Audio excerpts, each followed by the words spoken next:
I'm going to tell you something that's going to make you uncomfortable, something you may not want to hear. But stay until the end, because what you're going to discover about the way you love your children could change everything.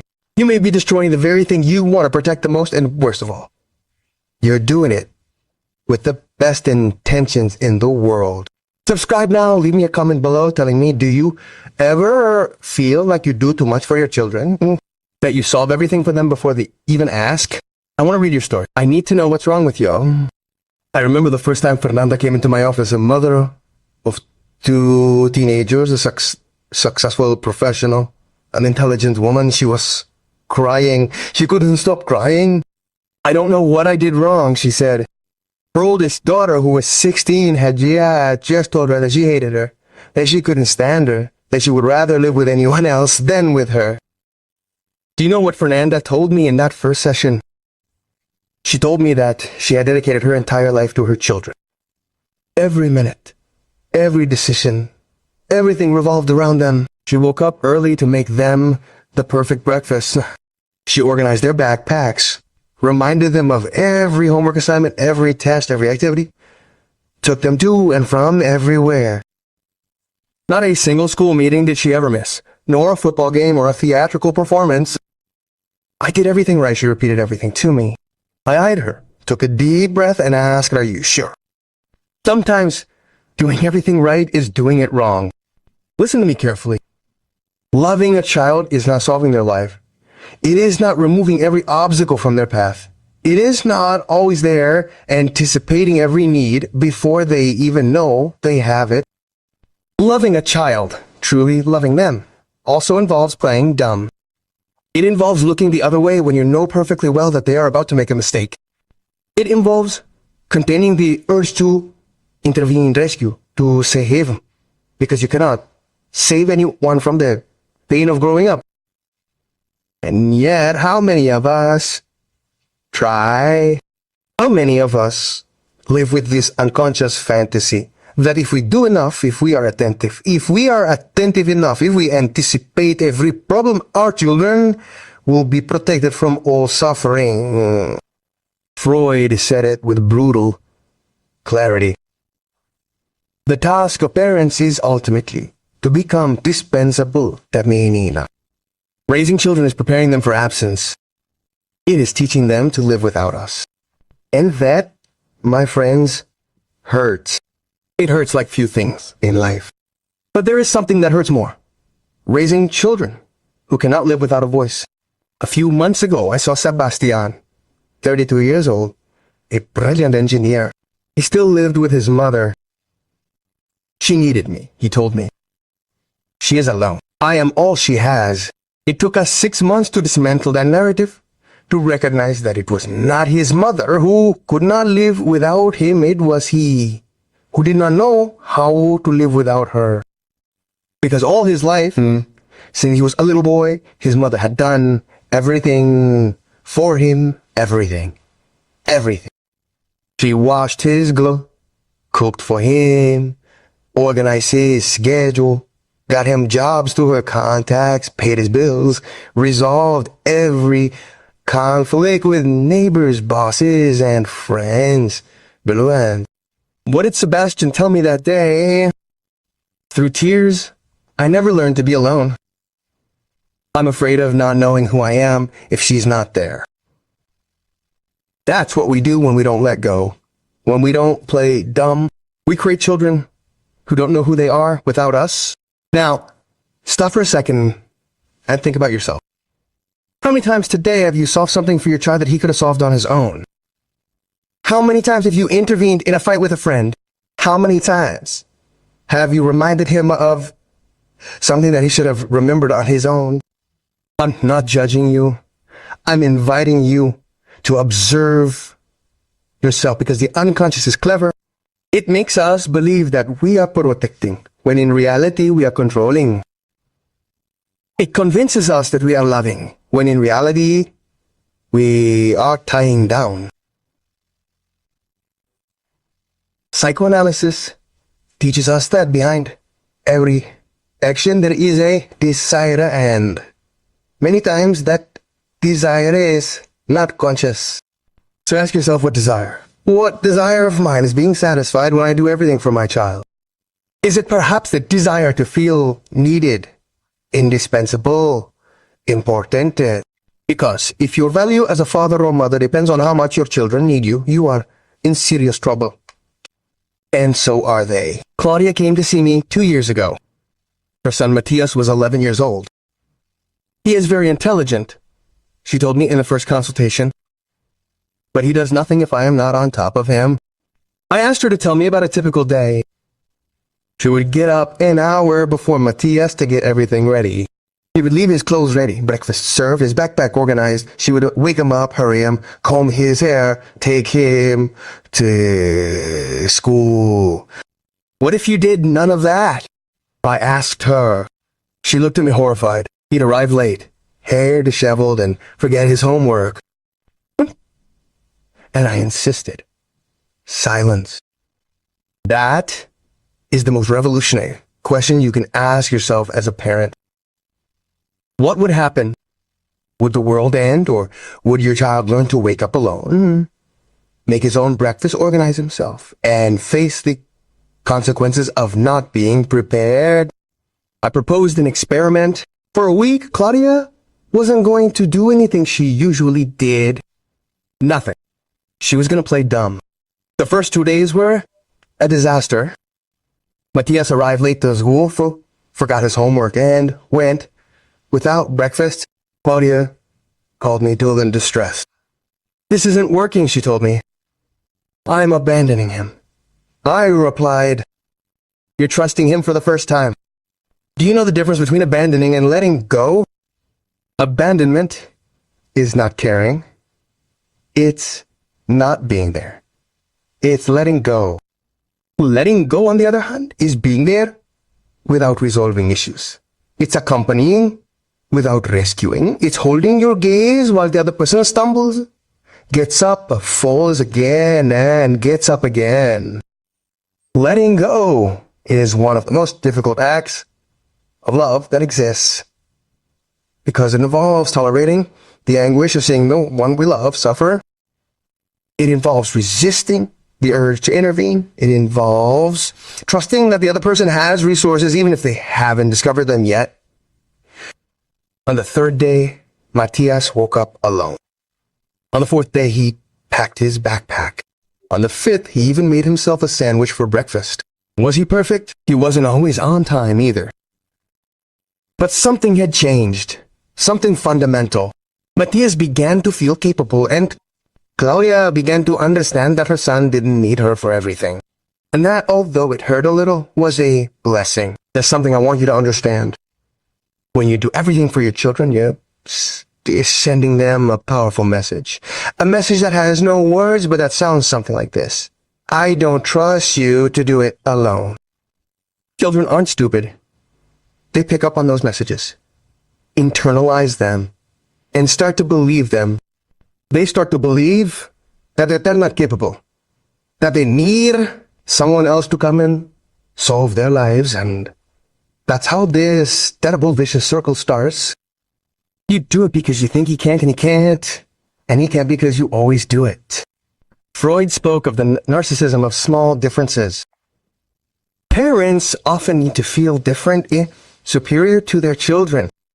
They need to maintain that asymmetry where they are the ones who know, who solve problems, i.e., because if the child grows up, if he becomes autonomous, if he no longer needs you for everything, who are you?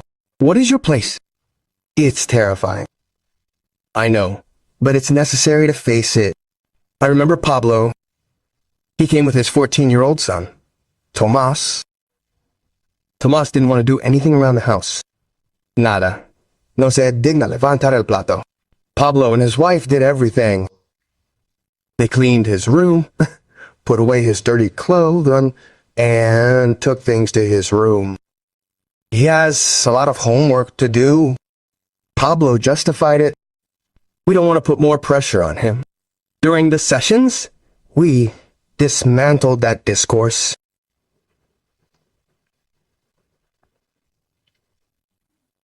The truth was different. Pablo had grown up in a house where he had to do everything His father was an alcoholic, and his mother worked 12 hours a day.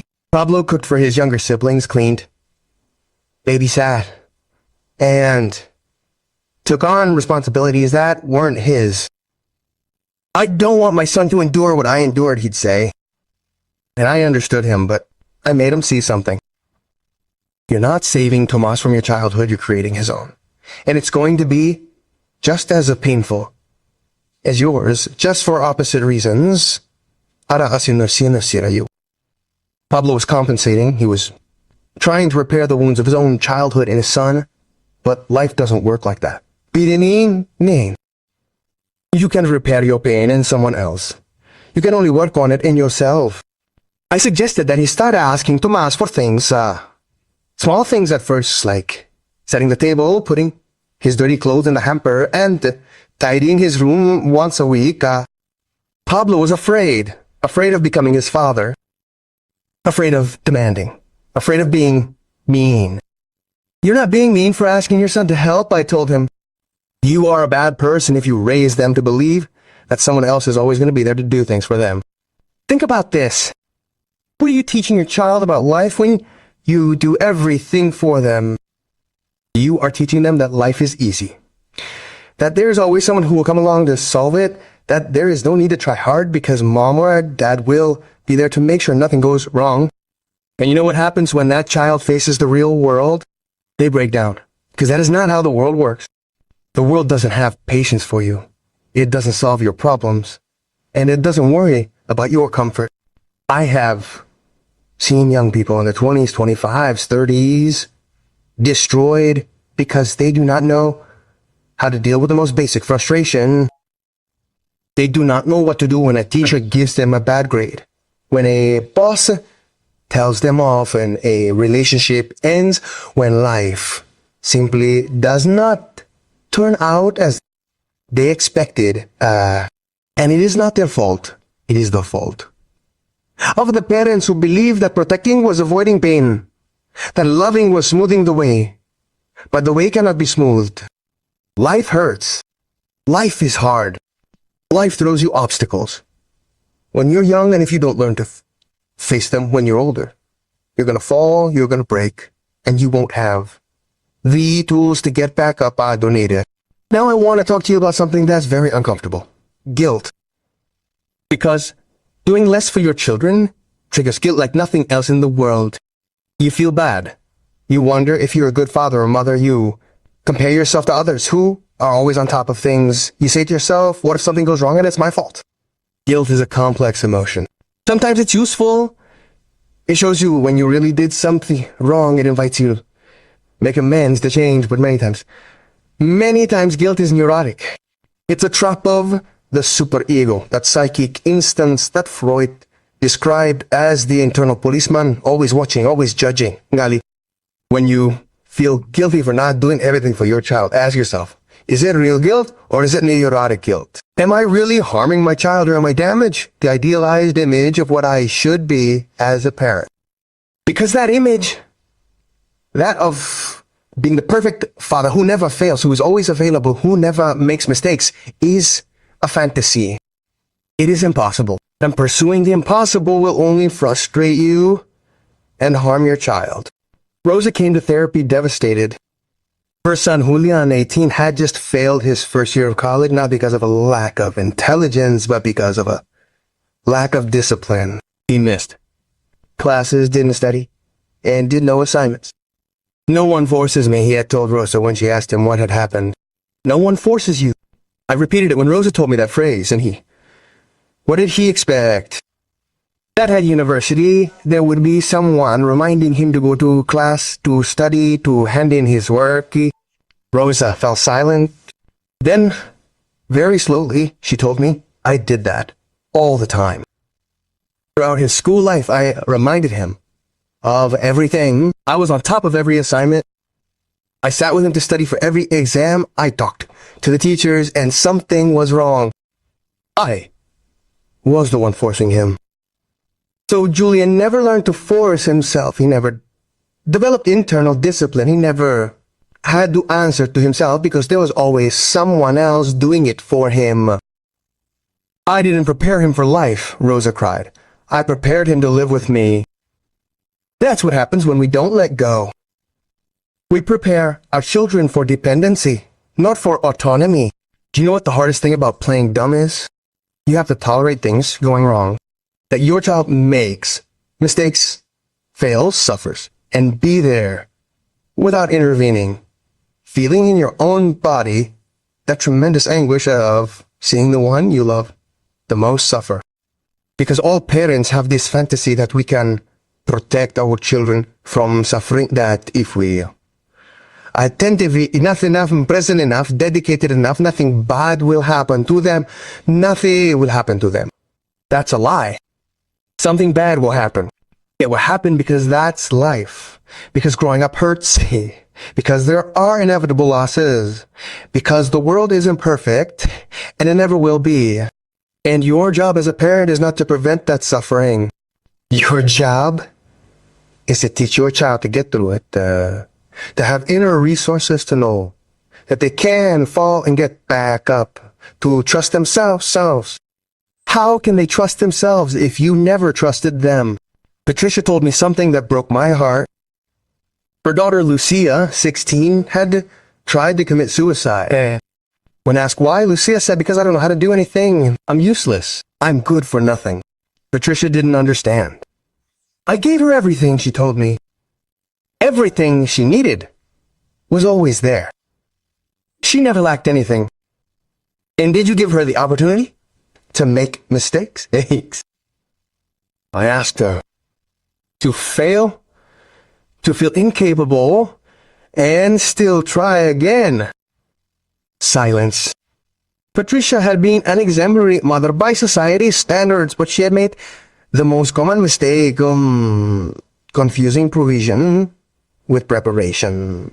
He furnished Lucia with everything, but prepared her for nothing. We worked for months. Patricia had to learn something very painful, that true love involves frustration. It involves saying, I can't do that for you. It involves allowing the other person to face their own limitations and discover that they can overcome them. Lucia also started therapy with me, and very slowly, she began to discover that she could do things that she had the resources for, that she was capable of. But to do so, she had to face what she feared the most, her own vulnerability. And Patricia had to do the same, face her fear of not being a good mother if she didn't resolve everything. Listen to me. Overprotection is violent. Yes, you read that right. Violent. Because you're telling your child, I don't trust you to be capable. You're denying them the chance to develop their own resources. You're robbing them of the experience of feeling competent, and although this sounds contradictory, it generates tremendous anger. Unconscious, yes, but anger nonetheless. That's why so many children of overprotective parents have inexplicable outbursts of rage. That's why so many teenagers rebel with disproportionate violence against some parents who only wanted the best for them. Because that rage comes from feeling infantilized, from feeling denied in their capacity, from feeling trapped in a web of care that does more than protect things in. Winnicott, that brilliant English psychoanalyst, spoke of the good enough mother, not the perfect mother, the mother who is good enough, who is there when needed, but who also fails in, who frustrates, who makes mistakes, because those failures, those frustrations are what allow the child to develop their own resources, tinkerosdroses. If the mother or father never fails, the child never learns to compensate for that failure. They never develop creativity to solve problems. They never find out they can do without the other. Playing dumb is not ignoring. It is not abandonment. It is not negligence. Playing dumb is a conscious act of love. In other words, I know you could do it better with my help, but I'm going to wait for you to do it. I'm going to tolerate it taking longer. It being imperfect, you making mistakes, because I trust you. Martin came to see me with his 12-year-old son, Diego. Diego never did his homework. Martin would sit down with him every night, explain it to him, help him practically do his homework for him. And yet Diego still didn't do anything on his own. What happens if you don't sit down with him? I asked him. He doesn't do anything. He gets bad grades. The teachers complain. And I asked again. Martin got anxious. I know he can do it. I just need a push. A push I gave him back. A crutch. Because what you're doing isn't pushing him in. It's holding him up so he doesn't fall. And if he never falls, he'll never learn to get up. I proposed something radical. For a month, Martin wouldn't help with his homework. Zero. If Diego asked, I would tell him, you can solve it. If he didn't do anything, he would go to school without homework. If he got a bad grade, it was his problem. Martin was terrified, and if he did so badly that he had to repeat the year, he wouldn't repeat the year in a month, I told him. But he would understand that the responsibility was his, not yours. The first result, Diego got a 0. He came home furious. They gave me a 0 because you didn't do your homework with me. He yelled at Martin. Look at that sentence. Look at it carefully. You didn't do your homework with me. No, I didn't do your homework with me. Because Diego had completely delegated the responsibility to his father. Martin wanted to intervene. He wanted to sit down that night to make up, but he remembered what we had talked about. He took a deep breath and said, son, the homework is yours. I trust that you can do it yourself. Diego locked himself in his room, slamming the door. He didn't do anything that night either, or the next, but on the third night, Martin heard noises in Diego's room. It was late, almost 11. He went to see Diego sitting at his desk, doing his homework alone, without help. Martin came to the next session with bright eyes. It wasn't perfect, he told me. It had mistakes, but he did it. He did it. I want you to be clear about something. Trusting your child doesn't mean abandoning them to their fate. It means being available but not intrusive. It means offering help when they ask for it, not before. It means giving in without solving. The difference is subtle, but huge. When your child comes to you with a problem, the temptation is to give you the solution. Quickly, efficiently, decisively, but that doesn't work for him. It helps him when you listen to him, when you help him think, when you ask him questions that help him find his own solution. Dad, I had a fight with my best friend. What do I do? An answer that doesn't help. Call him and apologize. An answer that does help. What do you feel happened? What part of the fight was yours? What would you like to do? Do you see the difference? In the first one, you solve it. In the second one, he thinks. He makes the decision. He is the protagonist of his own life. And yes, it will take more time. It will be more work, but it is the only way for him to learn to solve his own problems. When I say play dumb, I am not talking about feigning ignorance. I am talking about holding back, stopping that automatic impulse to intervene, to rescue, to save. Do you know why it is so difficult? Because when you intervene, when you solve it, when you save, you feel good. You feel useful, important, necessary, valuable. That is the problem. Your self-esteem as a parent is tied to how much you do for your children. And the more you do, the more they need you. And the more they need you, the more valuable you feel. It is a perfect and perverse circle, because you are using your children to satisfy your own need to feel important, and they are paying the price. Their autonomy, their ability to fend for themselves. Their trust in their own resources. It hurts to read this, I know, because no parent wants to think that they are using their children. But that's how the unconscious works. It operates without us knowing. It makes us do things with a conscious intention to protect, to love, to care, while underneath it satisfies another desire to feel valuable, to feel needed, to feel indispensable. Elena came to therapy because her husband at told her that she was destroying her children. The words were harsh, even violent, but sometimes it takes someone to come to us to wake us up. Helena had 3 children, ages 8, 12, and 15. Her whole life revolved around them, literally. She didn't work because the kids needed me. She had no social life because I couldn't leave them alone. She had no projects of her own because my projects are them and you. I asked her, where are you in all this? She burst into tears. I don't know. I think I stopped existing years ago. That was the problem.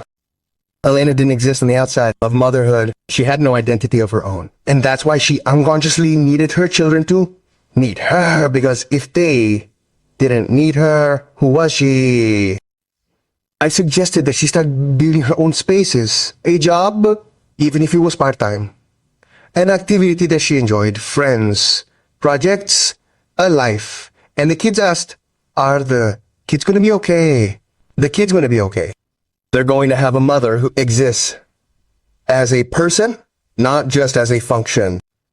And that's going to teach them something fundamental, that it's okay to have their own life, that it's okay not to be everyone else's everything.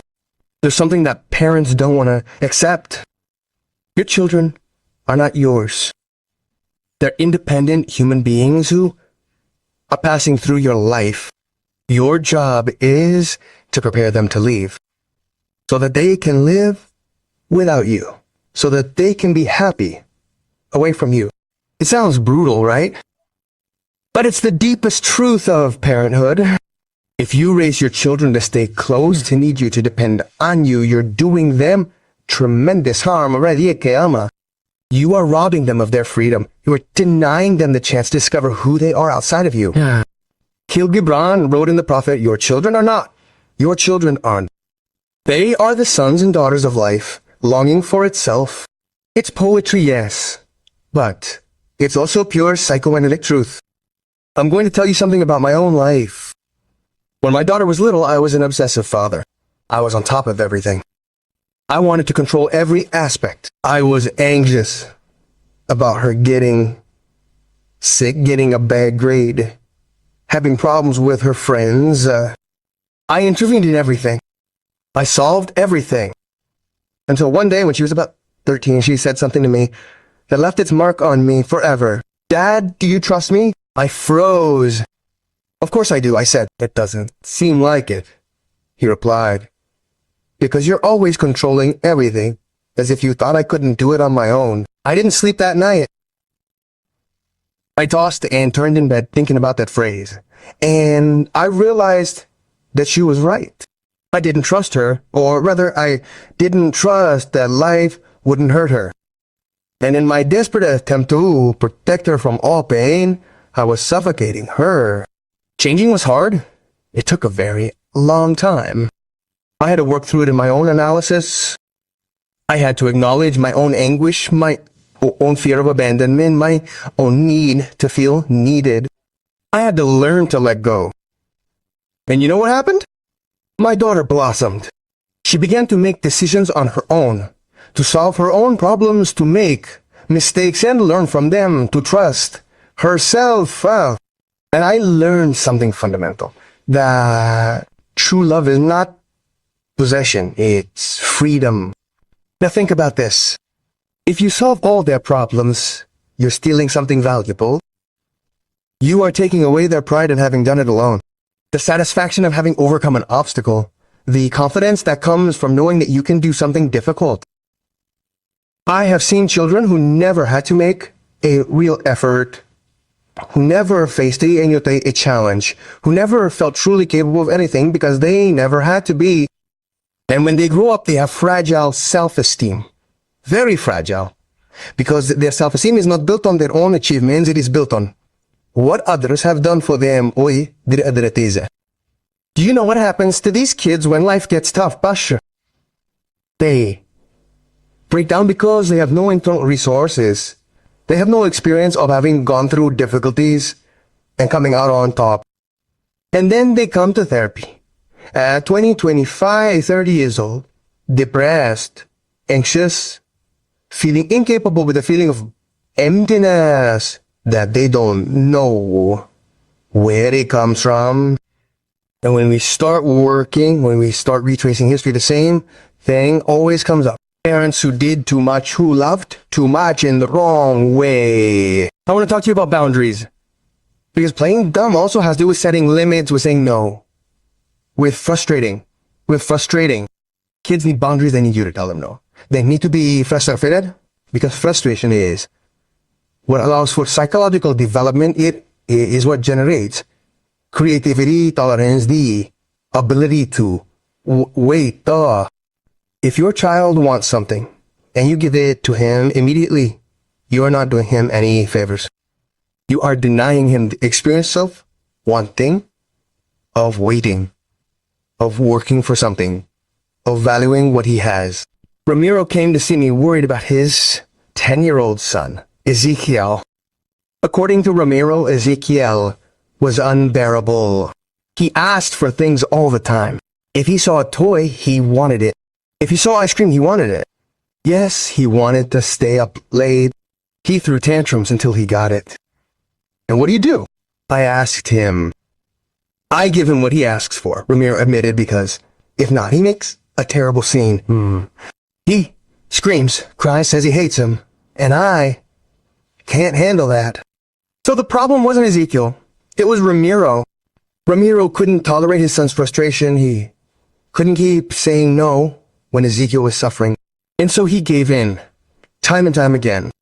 As a result, Ezekiel learned that crying would get him everything, that there were no real limits, and that he could manipulate his parents with his anguish. I said something harsh to Ramiro. Every time you feel bad, you are teaching him something terrible. You are teaching him that he does not have to tolerate any frustration, that the world has to give him everything he wants when he wants it. And you know what happens when the real world doesn't work that way? It crashes. Setting limits is not being mean.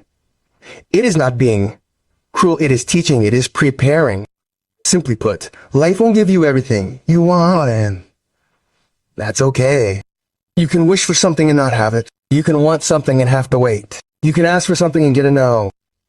Do you know what happens when you set limits? Your child cries, gets angry, calls you the worst father in the world, and it hurts. It hurts like hell. Because you want him to love you, not hate you. You want him to be happy, not anxious. But your job is not to be his friend. Your job is to be his father. And that involves doing things that in the short term cause discomfort, but in the long term build a healthy human being. Isabel came devastated because her teenage daughter had told her, "I hate you, you're the worst mother in the world." The reason was that Isabel hadn't let her go to a party where she knew there would be alcohol and drugs. "Have I done wrong?" Isabel asked me. No, I told her. "You did the right thing. And your daughter hates you, she'll hate you. Now and tomorrow and maybe the day after. But in 10 years, when she's alive and healthy, she'll thank you, because that's what we do as parents. We endure the hate. We tolerate being hated. We put up with the anguish of our children momentarily rejecting us because we know, even though it hurts, that it's the best thing for them. Do you know what the best gift you can give your child is? It's not a toy.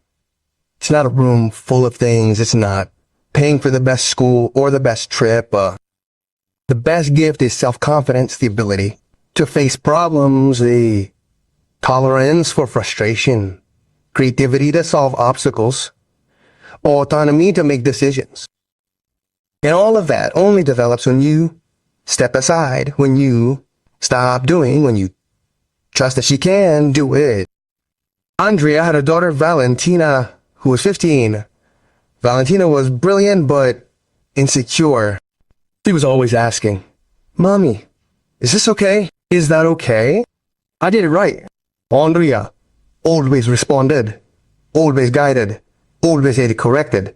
She believed she was helping, but what she was doing was conforming to Valentina who couldn't trust her own judgment. I proposed an experiment. For a period of 2 weeks, whenever Valentina would ask, "Okay, Andrea, would respond by asking the same question. What do you think? At first, Valentina got frustrated. That's why I'm asking you to tell me. But Andrea insisted. I trust your judgment. What do you think?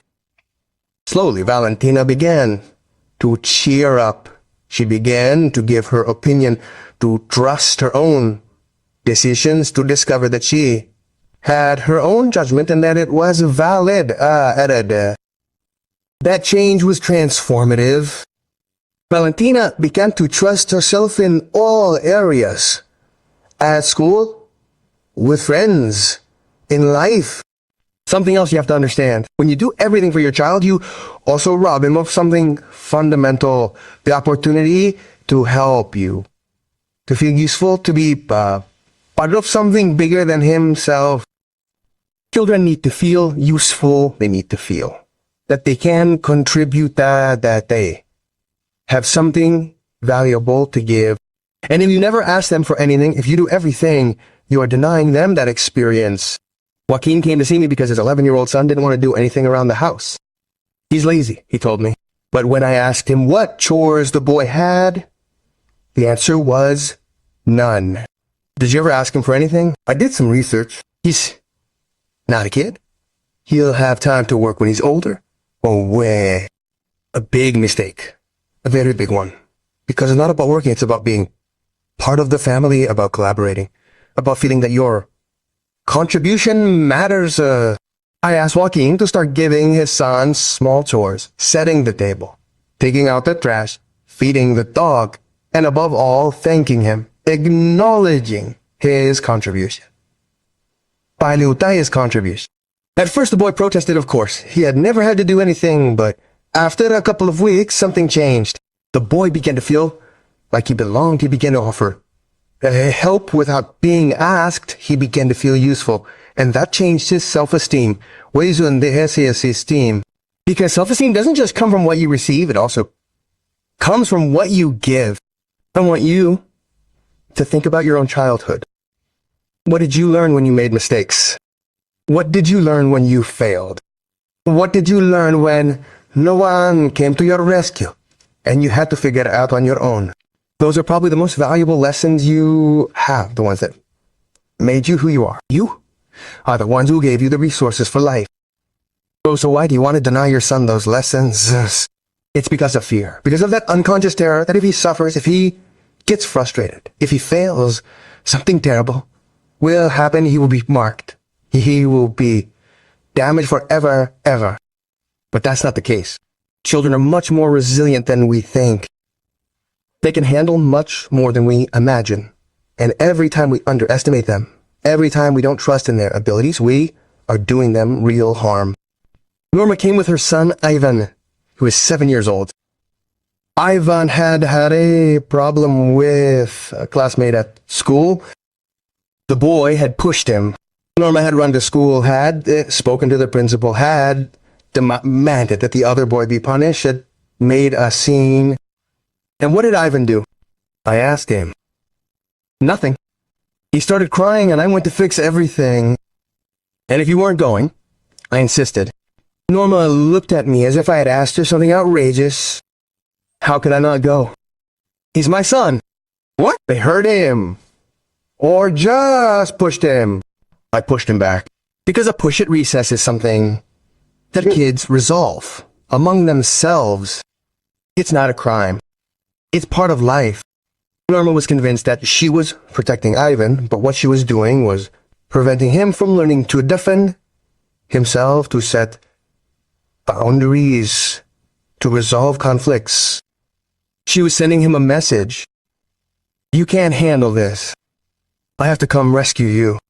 Do you know what message you're sending your son when you resolve every conflict for him? You're telling him the world is dangerous. You can't defend yourself alone. You need me to be there all the time. And so they grow up with fear, with insecurity, with the conviction that they can't do it alone. I've seen adults in their 30s or 40s who at the first conflict call their mom or dad to come and resolve it. I've seen people who can't set boundaries at work because they never learned, who can't face a disagreement because there's always someone else doing it for them and it's not their fault.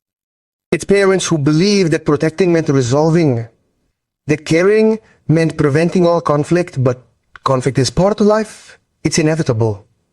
It's inevitable. And what your child needs is not for you to eliminate conflict from their life. They need to learn to navigate them, to resolve them, to emerge stronger from them. Just now I want to be clear. Playing dumb doesn't mean leaving your child alone in situations that are truly overwhelming. If your 5-year-old has a serious problem, obviously you have to intervene. If there's real bullying, abuse, genuine danger, your presence is essential. The key is to discern, to ask yourself, is this something my child can resolve with a little guidance, or does he really need you to? Should I intervene? Most of the time, much more than we think, it comes first. The boy can do it. He just needs you to trust that he can. Monica came with her son Lucas, who is 16 years old. Lucas had failed math.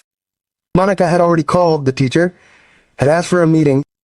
He was willing to hire a private tutor, talk to the principal, do whatever was necessary. And Lucas asked her, what does he say? Nothing. He doesn't care. Or maybe he doesn't care because he knows you're going to solve it. I suggested silence. I proposed something radical, that he wouldn't do anything. That he would let Lucas face the consequences. That if he had to make up, he would do it. That if he had to study more, he would do it. But that he would be the one to pull the strings of his own life. Monica was terrified. And if he doesn't do it, what if he repeats the year? What if he does? He'll fail. What if he discovers that he can solve his own problems? Lucas repeated the exam alone, without a tutor, without his mother's intervention. He studied, he made an effort, and he passed. Not with the best grade, Monica told me later, but he passed. And most importantly, he felt proud of himself. He told me, Mommy, I did it all by myself. That pride is worth more than 1,000 tens with help. I want to discuss a difficult topic, parental narcissism, because many times when we do everything for our children, when we are obsessed with their success, with them doing well, with them being the best, we don't do it for them, we do it for ourselves. Because our children's success makes us feel successful, because their failure embarrasses us, because we project our own unfulfilled dreams, our own fetal dreams, our own frustrations, our own needs onto them. It's brutal to admit it, I know, but it's necessary. Alejandro came to therapy because he was in a constant fight with his 14-year-old son. The boy played soccer and he was good, very good. Alejandro was convinced that he could be a professional. He would go to every practice, talk to the coaches, and constantly pressure the boy to train harder, to work even harder, to strive to be the best. The boy was exhausted and began to hate soccer. Who do you want him to be a professional for? I asked Alejandro. For him or for you? Alejandro got angry. He either has a talent that he can't waste, or you have a dream that you couldn't fulfill. I threw it back. He fell silent. Then very slowly, he told me that he had wanted to be a soccer player when he was a kid, that his father had never supported him, that he had had to give up on his dream. And now you are living it through your son, I told him. But it's not his, it's yours. It was painful for Alejandro to accept it, but it was liberating because when he did, he was able to ask the boy, do you want to play soccer? Okay, and the boy said with relief, I don't know. I don't know if I like it anymore. I feel like I would let you down if I stopped. Alejandro cried, hugged his son, and said, you will never let me down. Do whatever makes you happy. The boy stopped playing soccer, started playing the guitar. He was happy. And Alejandro had to grieve for the son he imagined. he would have for the dream he projected onto him. This is fundamental. Your children are not in this world to fill your dreams. They are not there to fix your wounds. They are not there to show you that you are a good father or a good mother. They are there to be themselves, to discover who they are, to build their own life. And your job is to accompany that process. Not to direct it, not to control it, to accompany it. There's a thin line between guiding and controlling, supporting, and pressuring, encouraging, and manipulating. Hey, how do you know which side you are on? Ask yourself, is what I am doing because my child needs it or because I need it? Am I responding to their desire or mine? A few years ago, I took care of Daniela. She had 2 daughters, one 10 and the other 13. Daniela was exhausted. She worked all day. Yeah. Then she would go to school to pick them up, take them to extracurricular activities, come home, cook, clean, help with homework, pre-mom work, prepare everything for the next day. And I asked her, what do they do? Nothing. They are girls. And 13 is a girl to wash a dish. Daniela thought to herself, no, I guess not. Okay, so I insisted. I don't know. I can do it myself. It's faster. That was the catch. It's always faster to do it yourself. It's always easier. It always looks better, but that's not what it's about. It's about teaching, preparing, and trusting. I asked Daniela to do an experiment. Tell her daughters that from now on, each one of them would have chores around the house, things appropriate for their age, and that she wasn't going to do them. The first few weeks were a disaster. The girls protested. None of my friends have to do this. You're bad. I hate you. Daniela almost gave up, but she kept going. And after a month, something changed. The girls started doing it more naturally. And Daniel began to breathe, to have time for himself, to not be on the verge of permanent collapse. In Zadole. But most importantly, the girls began to feel capable, useful, part of something. Do you know what happens when you teach your children to help out around the house? You're not just teaching them practical skills, although that's also important. You're teaching them something much deeper, that they're part of a system, that their actions have consequences, that what they do or don't do affects others. You're teaching them responsibility, empathy, and awareness of others, and that's fundamental for life. I've observed young adults arriving at adulthood lacking the skills to cook an egg, wash clothes, or clean a bathroom. And it's not because they're stupid, because no one taught them, because their parents did everything for them. And when they have to fend for themselves, they feel lost, incompetent, useless. Now I want us to do an exercise. List 5 tasks you currently perform for your child that they are capable of doing on their own. 5. You've got them. Good. Now ask yourself, why do I do them? Is it really because my child can't do them? Or is it because they come automatically? Because it's faster? Because I feel guilty for not doing them? Because I need to feel needed? Answer honestly. No one else is going to see it. This is for you. Now choose one of those 5 things, just one. And this week, stop doing it. Tell your child, from now on, you're doing this. Keep on, despite the protest, despite the poor execution, despite the triple time. Keep on. You will feel anxious. You want to intervene. You will feel guilty. Dinah. Okay, that's a sign that you're doing something important, something that takes you out of your comfort zone, and watch what happens. Watch how your child slowly discovers that they can, that they're capable, that they don't need you for that. And celebrate. Internally celebrate. Because you're doing something revolutionary. You're trusting them. There's something I want you to understand. Love isn't measured by what you do. It's measured by how much you trust. You can do a million things for your child. You can dedicate all your time, all your energy, all your money to them.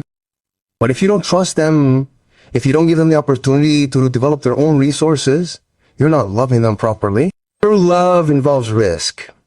It involves letting go even when you're afraid. It involves trusting even when you're not sure. It involves accepting that you can make mistakes, fail, suffer, because without that, there is no growth. Mauricio came to see me because his 20-year-old son literally wouldn't leave his room. He spent all day there playing video games, watching TV shows. He didn't study, didn't work, he didn't have friends, he had no life. He had no life. When we started working on the story,